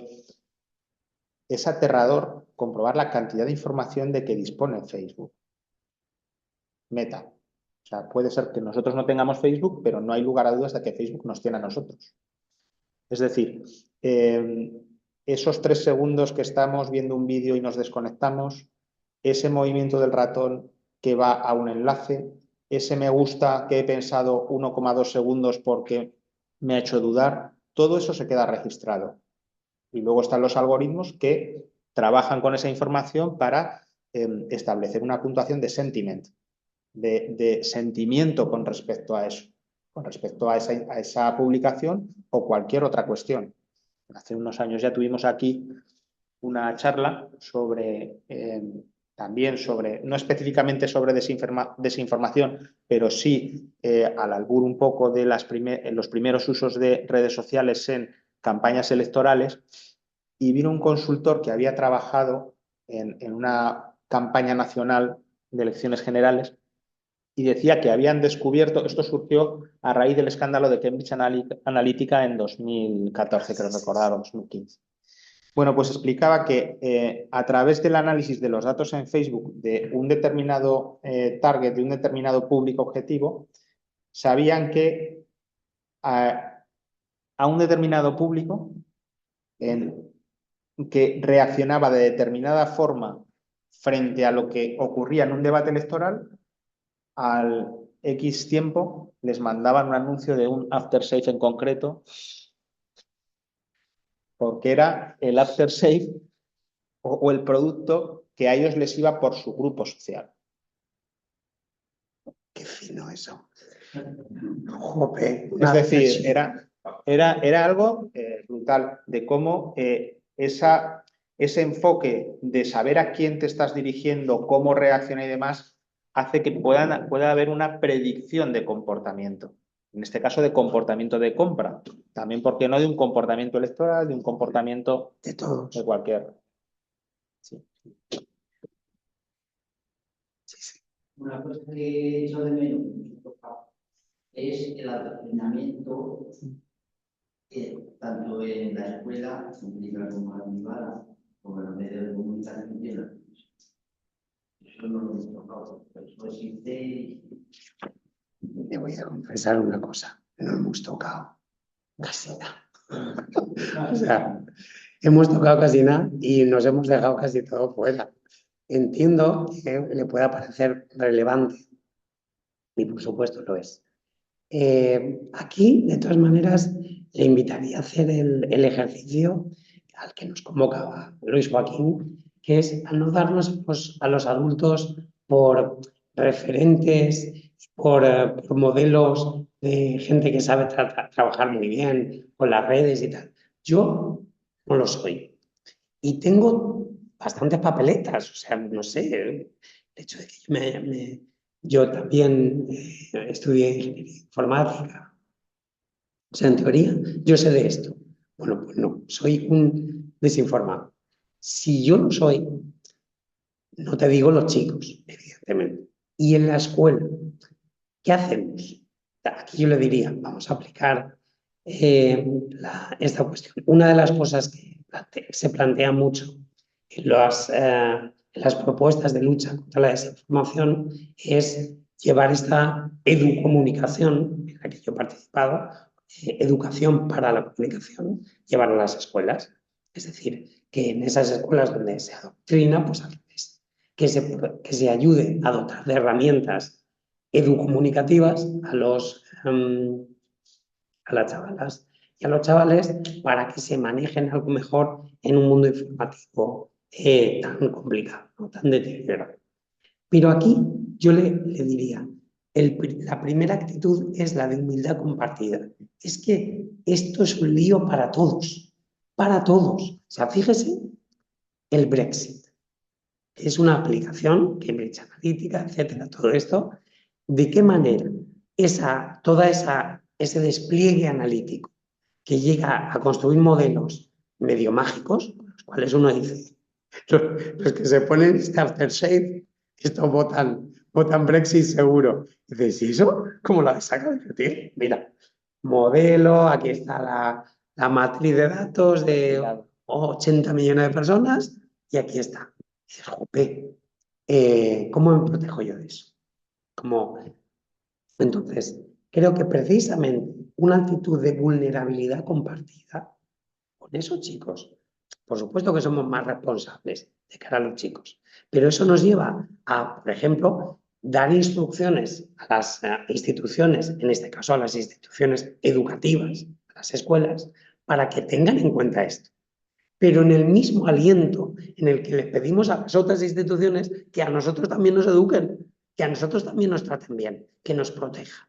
Yo creo que ahora mismo le pedimos poco en este sentido a las instituciones. Hemos permitido, les pongo el caso de la inteligencia artificial, está reconstruyendo el mundo y está un poco ahí como quiere. Dices, hostia, que esto es muy gordo. Porque Están los mandos. Manolo, ¿quién lleva el coche? Ahora mismo lo lleva un tal Sam Altman y gentuza de esta calaña. Entonces, lo que te diría es, sí, vamos a hacer que en las escuelas, frente al adoctrinamiento, lo que ya sea más bien una adquisición de herramientas y de pensamiento crítico, y eso no es sencillo, pero es todavía menos sencillo que la sociedad en su conjunto se proteja frente a las tendencias a la desinformación y a la pérdida de calidad de la democracia de las que venimos a hablar. O sea que sí y más. A ver, yo lo que quería comentar es que en principio, y enlazando con lo primero que ha dicho, yo entiendo que puede haber informaciones, que evidentemente se puede buscar la verdad, y ver hasta qué punto es su mundo en su mundo. También pienso que hay una parte de la sociedad que es más permeable. Hay una población flotante que es, digamos, que pues en las encuestas determinan, hablando de política, que se declara de un partido o otro. Siempre es por una cuestión intermedia, pero hay otras cuestiones que llegan a la polarización de la sociedad tal y como estamos en este momento, pero que son cuestiones ya más o menos de tipo ideológico y difíciles de cambiar. Me voy a remitir, por ejemplo, al momento del proceso. Es imposible convencer o no convencer a una persona nacionalista española o nacionalista catalana, porque son sentimientos. Eso es muy difícil de demostrar quién tiene la verdad por mucha historia que se le comente al catalán diciéndole una serie de cuestiones o viceversa. Y lo mismo con una persona o un grupo que piense que la sociedad debe de ser todo público, por la enseñanza, la sanidad, todo esto, y otro grupo en el cual están convencidos de que lo bueno es la privatización. Esas cuestiones va a ser muy difícil que esto se lleve a unos acuerdos aquí. Entonces, la polarización, todo esto lleva a la polarización de la sociedad. Yo pienso que ahora que se habla mucho de esa polarización, siempre ha estado ahí. Para mí la sociedad siempre ha estado polarizada. Lo que pasa es que al llegar a las redes sociales han hecho como un revelador, hablando en términos fotográficos, que han sacado a la luz todas esas multidiversidades de pensamiento que hay. Y esa polarización. Hay un ejemplo claro. En cualquier tema que se toque, va a haber unas personas a favor y otras en contra. Tenemos unos típicos ejemplos. La tortilla de patata. No, pues dice, bueno, por mucho que hagamos, habrá un sector que está por la tortilla de patata y otros no. Y si nos vamos al terreno del campo de fútbol, uno está sobre Barcelona, pues, y eso, pues, siempre, es decir, que para mí esa polarización es algo que ha sacado más a la luz las redes sociales, pero que en el fondo siempre ha estado ahí. Y que hay una, digamos, como resumen, de que el sector de la población que es más permeable a creerse ciertas cosas que otro. Pienso que hoy en día es mayoría los que se resisten. Ha sacado usted 25 temas de interés. No uno, 25. Que ha sacado usted 25 temas de interés. No uno, 25. Voy a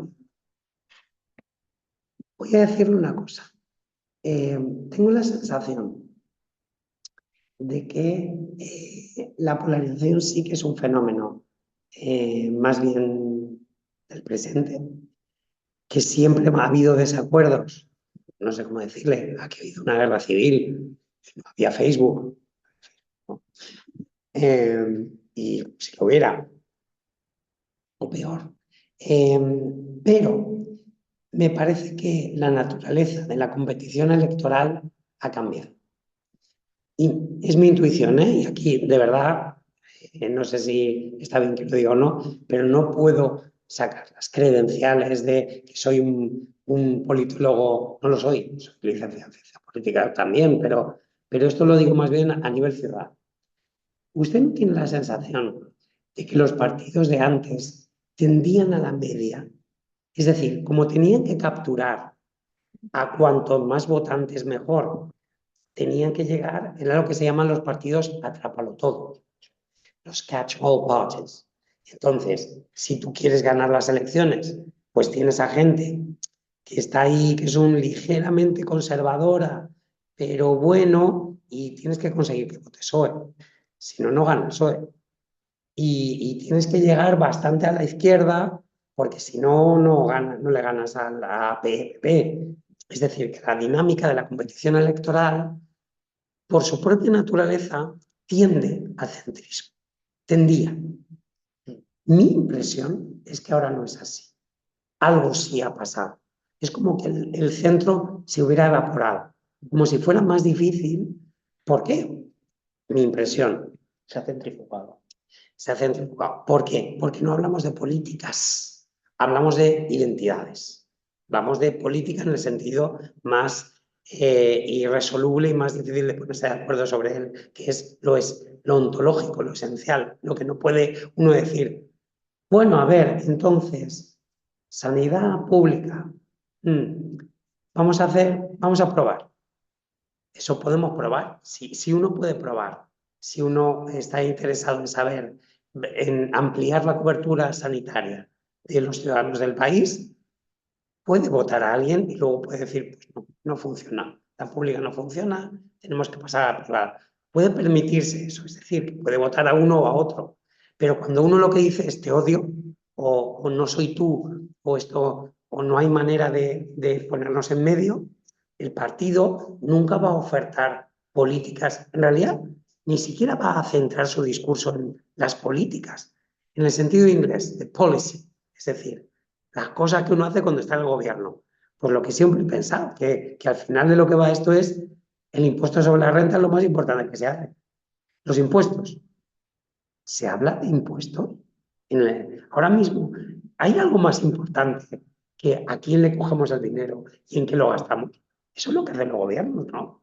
Chicos, pues como si no lo hicieran. Todo lo demás es mucho más importante. Que del color que te pones en la camisa, parece que es mucho más importante que el dinero que recaudas y que lo gastas. Entonces sí creo, frente a lo que usted decía, y entiendo por qué lo decía, porque dice, claro, siempre ha habido desacuerdos, sí, pero no han organizado la competición electoral, diría. Un poco, o sea, siempre con muchos matices y sabiendo que efectivamente hay puntos que son muy esenciales en la identidad política.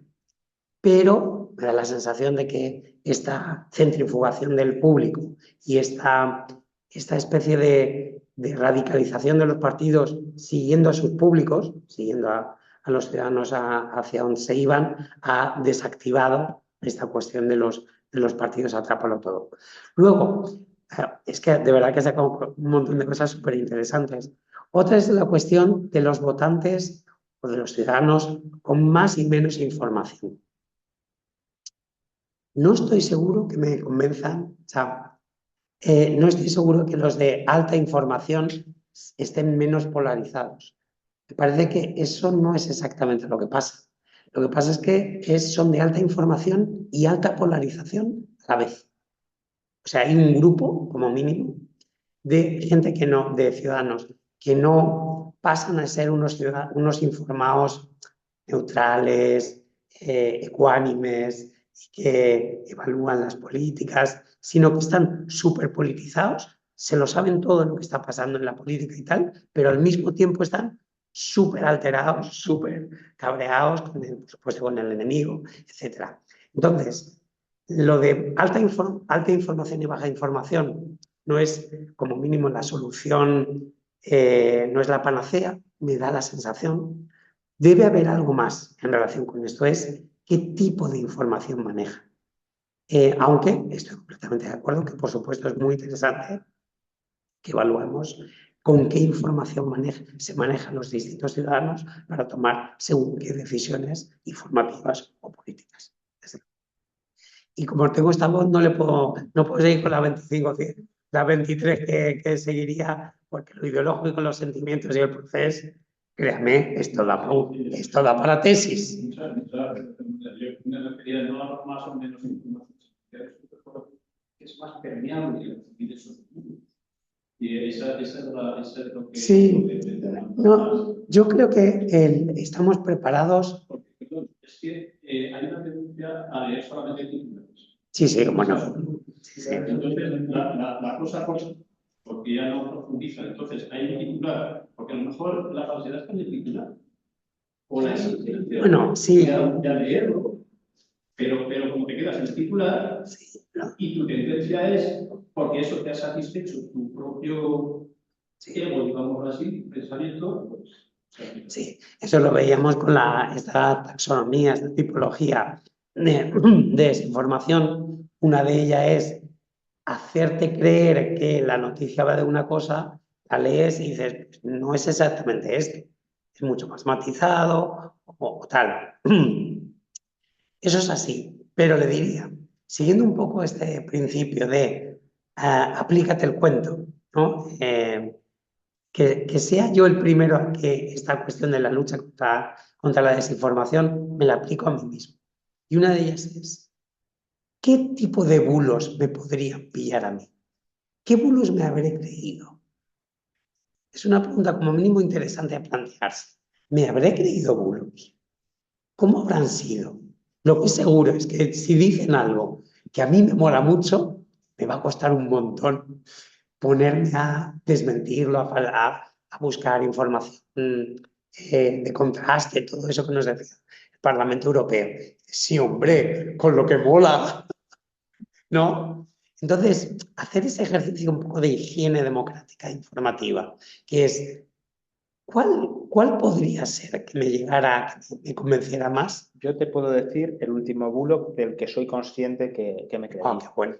Sí, lo he pensado Decláralo. muchas veces y además soy consciente de que había personas en mi entorno que se habían creído también ese bulo, pero nunca jamás hemos hablado de ese bulo en los términos de esto nos lo comimos. Y fue el año pasado en la Dana. En la Dana de Valencia, cuando empezó a circular que había habido un grupo de buceadores de la Guardia Civil que habían encontrado un parking con 225 cadáveres, tal y cual. Y yo recuerdo que me llegó y dije, joder, pues es factible. Porque tú piensas, pues puede ser que pille a la gente dentro, tal, es factible. Yo lo veía como algo que verdaderamente me aterraba. Pero en aquel momento no fui un buen ciudadano informado y no fui a contrastar y no puse todas las cautelas de decir, bueno, ¿esto quién me lo ha dicho en realidad? Porque decían, han dicho unos buceadores que no decían quiénes eran, con nombres y apellidos, no salían en entrevistas en ningún sitio, no salían en... Oh, qué interesante. Y fui consciente a los pocos días que dije, esto lo hemos comentado en casa en una comida con mis cuñados, literal, no metafóricamente, hemos todos coincidido en que si esto es así, pues que efectivamente que vaya drama el que esto pueda ocurrir. No estábamos en el punto de creernos, nos están engañando esto, nos están mintiendo, pero sí que es verdad que aquello luego salió que no tenía avisos de ser un hecho y no se ha vuelto a comentar. O sea, el bulo se quedó, nos lo comimos, lo digerimos y aquello ya no... Es que es muy difícil. A veces que ha habido pruebas y se han puesto una serie de noticias, entre ellas una o dos falsas, y a gente impreparada y no han detectado lo que era el bulo. Porque es muy fácil. Insisto en que es el último bulo del que soy consciente. Es que esto es lo que les venía. Yo creo que es si se llevan un mensaje de esta, no sé cómo llamarlo, de esta humanidad a corta distancia, la mía, es que la cosa es bastante complicada y que por eso hay que buscar ayuda, que hay que hacerlo juntos. Por eso decía eso, hacerlo solo no va a salir, porque creemos que vamos a tener la capacidad. Y además es lógico, porque por esas cosas de los... Lo primero era mantente alerta y bajamos todos la guardia, no sé yo. Claro, La primera, mantente alerta. Sí, no, pero esto... Y otra cosa esa es una oportunidad de entrenamiento. ¿Por qué me ha convencido esto? ¿Qué ha hecho que yo quisiera creer esto?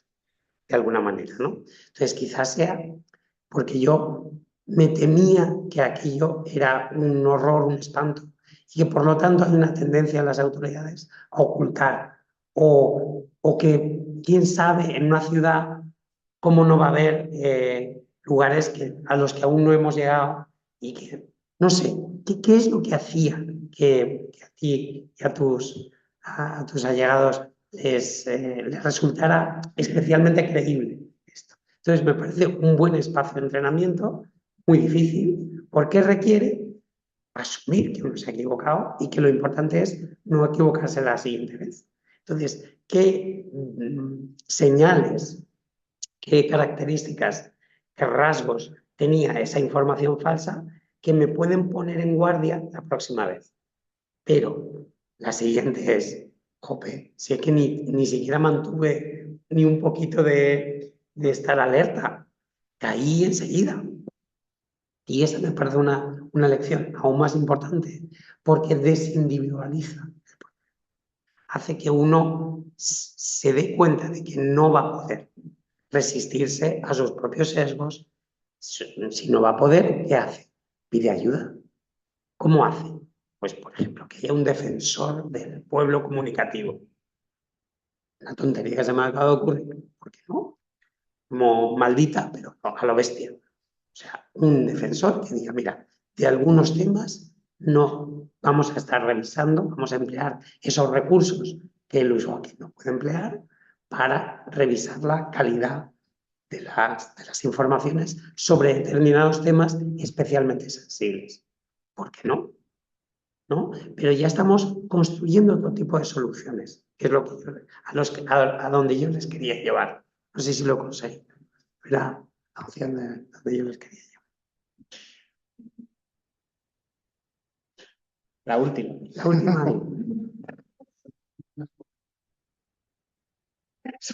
Mañana me toca otra.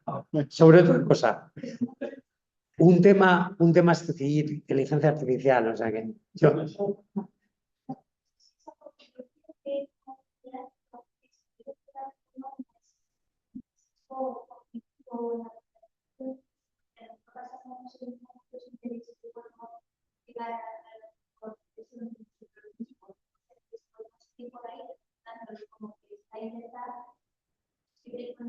Con la idea de que tenemos la verdad de también, pero no sé si puede haber algún camino como, bueno, yo llego por aquí, de nosotros intereses, sé que no son los únicos, pero yo a partir de aquí, que es lo que me gusta y lo que pienso, voy a llegar a ser una profesión de...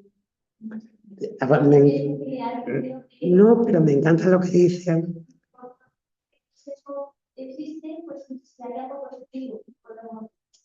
Me parece súper interesante lo que dice, porque lo que estaríamos oponiendo, y me doy cuenta de ello, y le agradezco un montón que no, de verdad, que lo plantee, porque lo que estaríamos oponiendo es una especie de ideal que no tiene sesgos. ¿Y ese quién es? ¿Ese dónde hay? Entonces, no es solo que debamos aceptar la derrota, por decirlo así, o sea, que de antemano asumamos que es que tenemos sesgos, qué lástima, pecado de mí y tal. No es solo eso, es que esos sesgos son adaptativos. Esto no emergen porque sí. El hecho de que nosotros seamos básicamente unos monos con un poquito menos de pelo, en mi caso la cabeza, por muchos sitios muy confundible con un mono, claramente nos lleva a que el grupo sea muy importante. Entonces necesitamos vincularnos de manera muy primaria, muy afectiva, muy intensa con nuestro grupo. Esto es lo que somos. ¿Que eso es un problema? También, a la vez pasa. Pero esa vinculación nos lleva a esas cosas, a esos afectos genuinos, primarios, los de familia, los de nuestros amigos, etc. Eso están vinculados a sesgos que, evaluados por un filósofo racionalista, diría, ojalá no lo tuvieras, pero es que de hecho está hecho. De esto está hecho el ser humano. Entonces, consecuencias positivas de los sesgos. El primero que se me ocurre es la vinculación grupal, sin la cual es que no podemos existir. Somos de verdad primates grupales. Lo primero que hacemos, además los humanos y los primates antropoides son sobre todo eso. Sobre todo eso. Entonces, es la manera en la que podemos quizá aguantar el tirón de un grupo que siempre es una cosa tensa, pero que necesitamos vincularnos a él, es gracias a esos sesgos. En un entorno democrático de grandes dimensiones que nunca han sido, en las que nunca hemos estado evolutivamente, nos tenemos que manejar con una polis, con una comunidad política de 48 millones y medio de personas. Hostia, ¿cómo me manejo yo con eso? Pues se introducen sesgos similares que me vinculan con grupos que son grupos muy raros en términos de historia evolutiva, pero tienen todo el sentido y vienen de ahí. Entonces, sí, me alegra mucho, me parece que lo voy a incluir en futuras versiones, que no, a lo mejor en mi desarrollo, en mi argumentación, da la sensación de que estoy construyendo, como por oposición a este ser emotivo, afectivo, sesgado y no sé qué, un ser angélico, no sé, aséptico y todos los A que existen, ¿no? Morfo, ¿no? a lo que sea. Entonces, no tiene sentido. Tenemos que jugar con lo que somos, con ese material que es a la vez bueno y malo.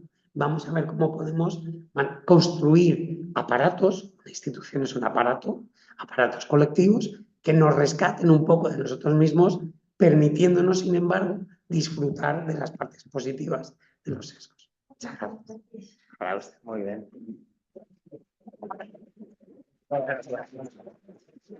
Pues,